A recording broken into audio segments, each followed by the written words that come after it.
Hello friends, कैसे हैं आप सब। Welcome back to our new video. Hope करती हूँ आप सब अच्छे होंगे और होना भी चाहिए। सबसे पहले थैंक यू, आपने मेरी लास्ट वीडियो को इतना प्यार दिया। आप में से बहुत से लोगों के मैसेज आए कि मैम आपकी वीडियो देखकर हम रोने लग गए, दी आपकी वीडियो ने तो आज हमें रुला दिया। थैंक यू, आप लोग फैमिली हो, आपने मुझे अपना समझा, तभी तो आप रोए ना। आपने मेरी फीलिंग्स को अपना समझा, मुझे अपना समझा, क्योंकि जो अपना होता है ना, उसी की फीलिंग्स को सुन के ही रोना आता है। Thank you very very much. आज की वीडियो को स्टार्ट करने से पहले, हाँ, सबसे पहले तो ये है कि आज हम ज़्यादा इमोशनल नहीं होएंगे, क्योंकि अब सब ठीक है। थोड़ी थोड़ी प्रॉब्लम्स हैं जो टाइम के साथ साथ ठीक हो जाएंगी। और आज का सेकंड पार्ट स्टार्ट करने से पहले हम कुछ हंस लेते हैं, कुछ और बातें कर लेते हैं। तो आज मैं आपको दिखाती हूँ कि कोलैबोरेशन में मेरे पास क्या क्या आया हुआ है, जिसकी कोलैब मैंने करनी है। सबसे पहले तो आया हुआ है ये बायोडर्मा के फेस वॉश और बायोडर्मा की क्रीम। दिखाती हूँ खोल के।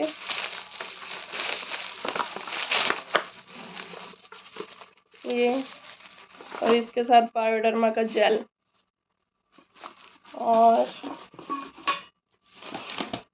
आया हुआ है बेला विटा का फेस वॉश और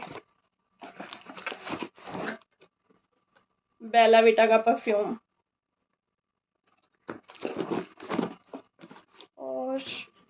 और आया हुआ है बेबी चक्रा के बेबी प्रोडक्ट्स, बेबी चक्रा की वाइप्स, बेबी चक्रा का baby wash, body wash sorry, baby Chakra की सनस्क्रीन, बेबी चक्रा का सोप और बेबी चक्रा की बेबीज लिप बाम।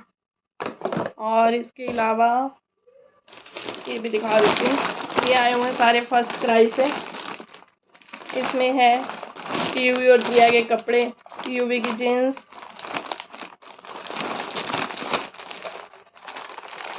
यूवी की शर्ट, एक जिया की ये ड्रेस, जब डालेगी तब दिखाऊंगी, और एक यूवी की ये शर्ट और एक यूवी की ये जीन्स। फ्रेंड्स, ये सब फर्स्ट क्राई की कोलैबोरेशन के कपड़े हैं और फैब्रिक अच्छा है, क्वालिटी भी अच्छी है, रेट भी रिजनेबल है। और वैसे अगर आप मेरा कूपन कोड लगाएंगे तो आपको 45% का डिस्काउंट भी मिलेगा, जिसको मैं नीचे डिस्क्रिप्शन में डाल दूंगी। चलो अब बात करते हैं अपने सेकंड पार्ट की तरफ। जैसे कि मैंने आपको लास्ट वीडियो में बताया था कि उस दिन हमारी एनिवर्सरी थी, जब हम जयपुर गोल्डन से नवजीवन में शिफ्ट हुए थे। तो 5 डेज़ का इंजेक्शन का कोर्स था। एक दिन का हमने जयपुर गोल्डन में कर लिया था और सेकंड डे हमने नवजीवन में कर लिया। जैसे जैसे हमारा कोर्स कंप्लीट हुआ इंजेक्शंस का, और मुझे ना ब्रीथिंग में प्रॉब्लम आने लगी, मतलब कि सांस लेने में दिक्कत होने लग गई, ब्रीथिंग पावर कम हो गई। डॉक्टर ने ऑक्सीजन दे दी। ऑक्सीजन पे हमारा एक दिन टप गया। सेकंड डे ना मुझे ब्रीथिंग में बहुत ज़्यादा प्रॉब्लम होने लगी, मतलब कि ऑक्सीजन से भी मतलब कि रिकवरी नहीं हो पा रही थी। डॉक्टर ने इनको कहा कि इनको ना लाइफ सपोर्ट मशीन पे रखना पड़ेगा। मुझे पता नहीं था कि लाइफ सपोर्ट मशीन क्या होती है। तो इनसे ना पूछ लो कि ये आपको कुछ कहना चाहते हैं तो कह लेंगे, क्योंकि फिर ना ये बोल नहीं पाएंगे। ये मेरे पास आए, इन्होंने मुझे कहा कि कुछ बोलना है आपने। मैंने कहा नहीं। कहते कोई ऐसी बात जो आप कहना चाहते हो, आपके मन में हो, तो कोई बात है तो बता दो। मैंने कहा नहीं, ऐसी तो कोई बात नहीं है, क्या हुआ। कहते हैं कि डॉक्टर कह रहे हैं कि एक ना पाइप लगाएंगे मुंह से, तो आप ना बोल नहीं पाओगे तब।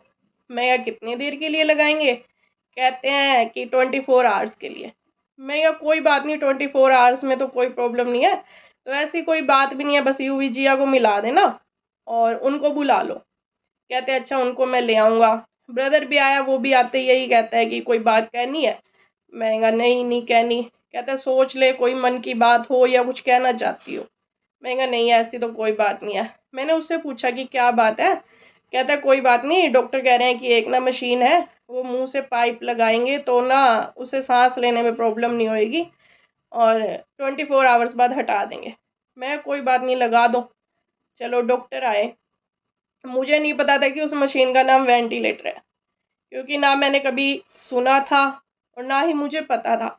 एक बार मैंने देखा ज़रूर था कि मेरे फादर इन लॉ जब बीमार थे ना, तो उनको अटैक की प्रॉब्लम हुई थी, तो उनको एडमिट कर रखा था, तो हम उनसे मिलने गए थे। तो उनके मुंह में एक मशीन लगी हुई थी, एक पाइप लगा हुआ था, साइड में एक मशीन थी। तो तब मुझे इन्होंने बताया कि ना वेंटिलेटर पे हैं पापा जी। तो मुझे नहीं पता था कि भाई क्या होता है वेंटिलेटर। तो मैंने देखा कि पापा जी की गर्दन ना ऐसे नीचे लटका रखी थी और उनके हाथ पैर ना बांध रखे थे। और हम गए ना, तो पापा हमें देख के थोड़े से एक्टिव हुए।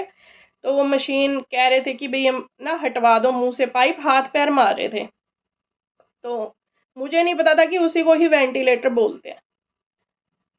फैमिली मेंबर्स को बाहर भेज दिया गया, उन्होंने मुंह में मुझे पाइप लगा दिया और मेरी गर्दन ना बेड के साथ, मतलब कि वो जो पाइप होता है उस पर बांध दी। हाथ पैर नहीं बांधे क्योंकि मुंह भी नहीं कर रहे थे।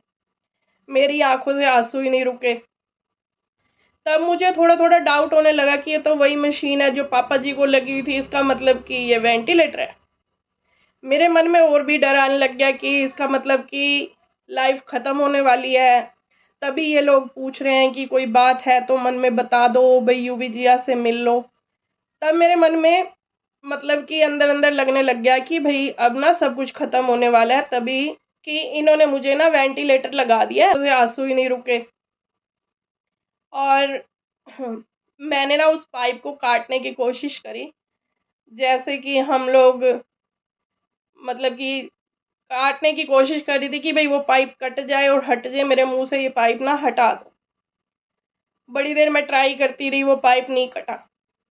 तो मेरा बड़े वाला ब्रदर आया मेरे पास, उसने मुझे देखा, मैं उसको देख तो नहीं पा रही थी, वो मेरे पैरों वाली साइड खड़ा रहा और मेरे पैर दबाता रहा और रोता रहा, कहता है कि ठीक हो जा, कुछ नहीं है, 24 घंटे की बात है, हटा देंगे।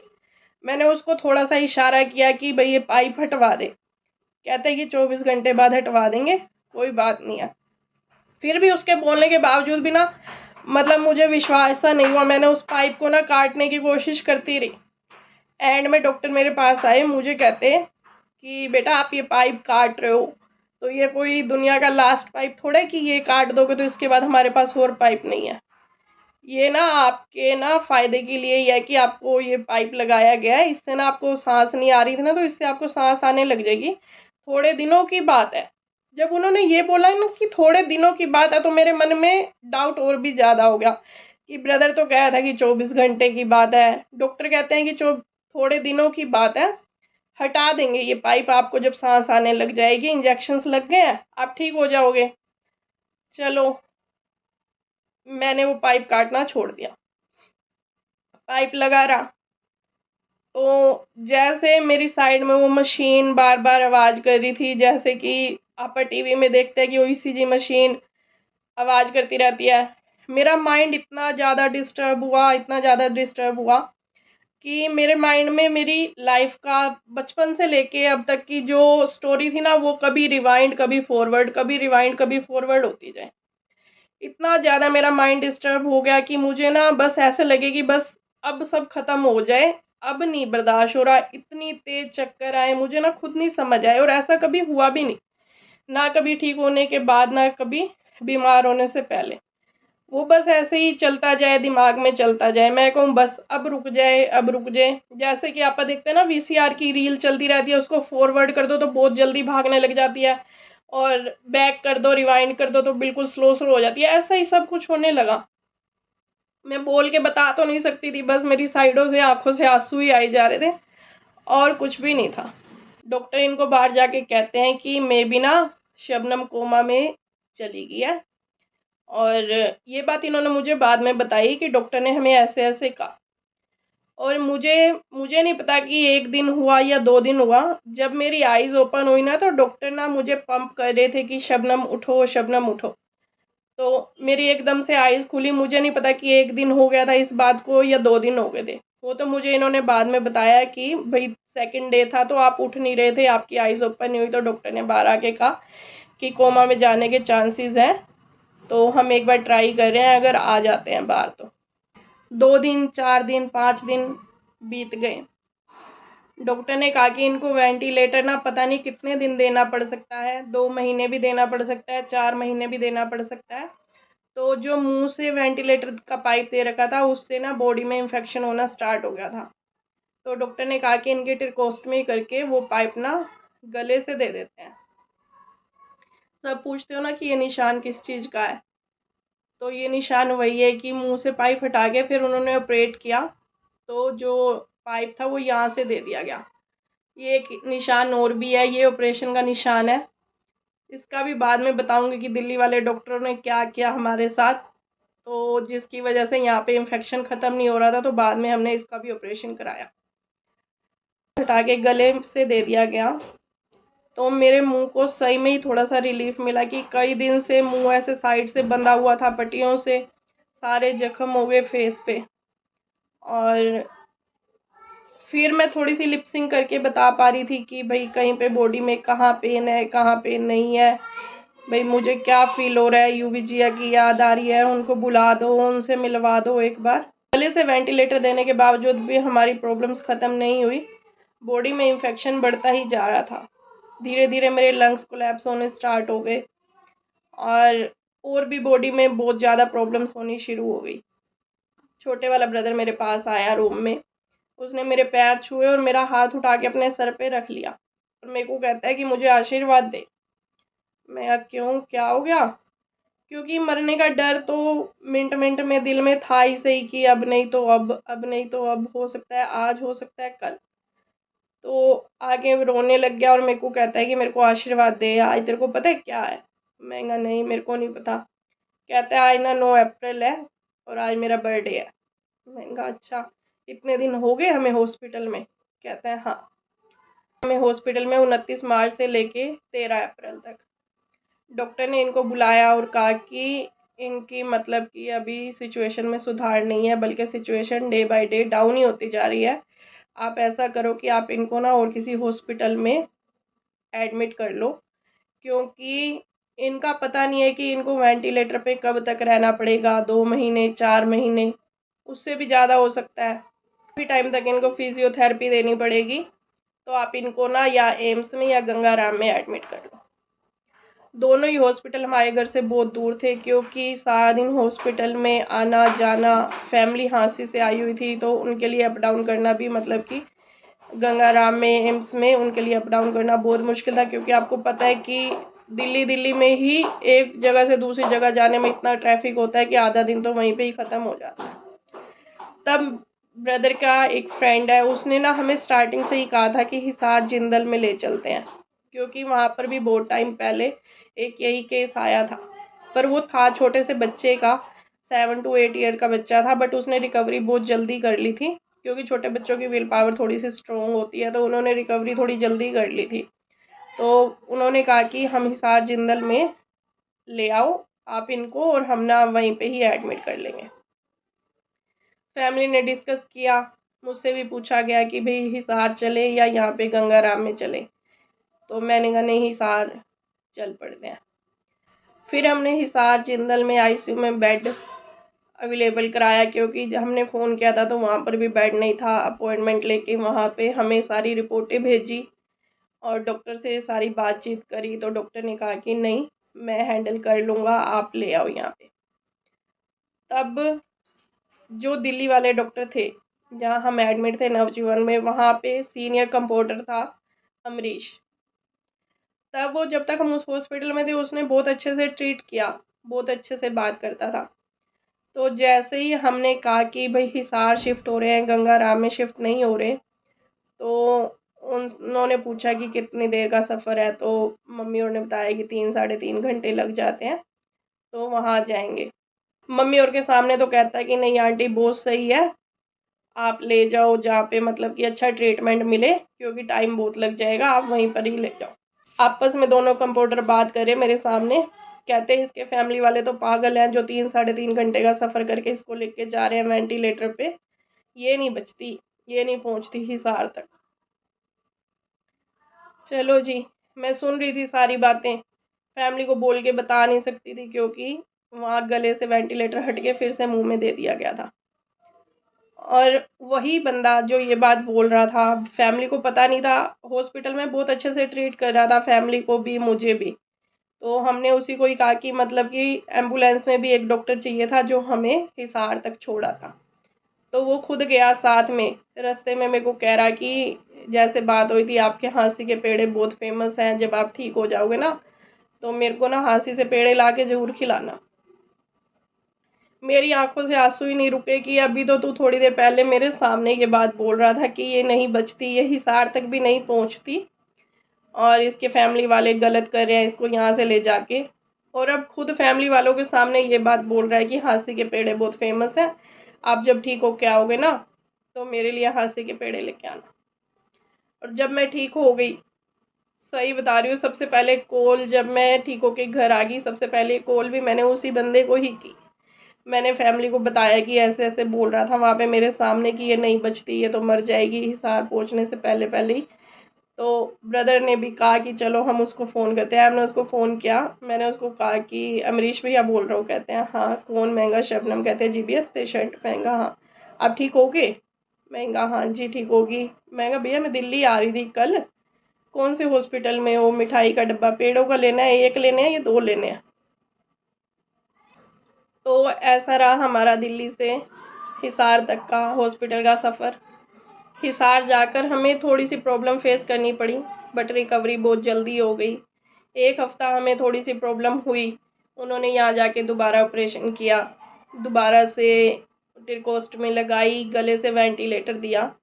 हम 13 अप्रैल को हिसार शिफ्ट हुए और 14 मई तक हम हिसार ही रहे, प्रॉपर 1 मंथ हमने हिसार में ही रहा। हिसार में रहने के बावजूद भी मतलब कि ऐसे है कि मुझे सांस तो आनी स्टार्ट हो गई, बट मेरे बॉडी पार्ट्स अब भी वर्क नहीं कर रहे थे। धीरे धीरे मेरा हाथ एक मूव होना स्टार्ट हुआ, मैंने थोड़ा थोड़ा लिखना स्टार्ट किया, लिख के बताना शुरू किया, क्योंकि जो चीज़ मुझे चाहिए थी वो नोटबुक कभी मिलेगी तो ज़रूर दिखाऊंगी। मैंने उस पर लिख के बताया कि मुझे ये चीज़ चाहिए या मुझे यूवीजिया से मिलवा दो। 1 महीना लगा वहाँ पे। 1 वीक तो हमें बहुत ज़्यादा प्रॉब्लम हुई, मतलब कि जैसे दिल्ली में हो रही थी सांस लेने में प्रॉब्लम। और 1 वीक के बाद ऐसे था कि धीरे धीरे थोड़ी थोड़ी फिजियोथेरेपिस्ट आने लगे, थोड़ी थोड़ी रिकवरी होनी शुरू हो गई। पर 1 मंथ के बाद भी जब मुझे हॉस्पिटल से डिस्चार्ज मिला, जिस दिन डिस्चार्ज मिला उस दिन भी मुझे वही वाला फीवर दोबारा से हुआ जैसे मुझे 25 मार्च को हुआ था।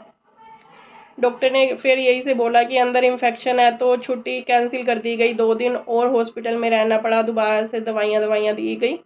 और जब मैं हॉस्पिटल से घर आई अब तब भी मतलब कि मैं अपने पैरों पे चल नहीं सकती थी। मैं फ़ोटो दिखाऊंगी जिस सिचुएशन में मुझे घर लाया गया।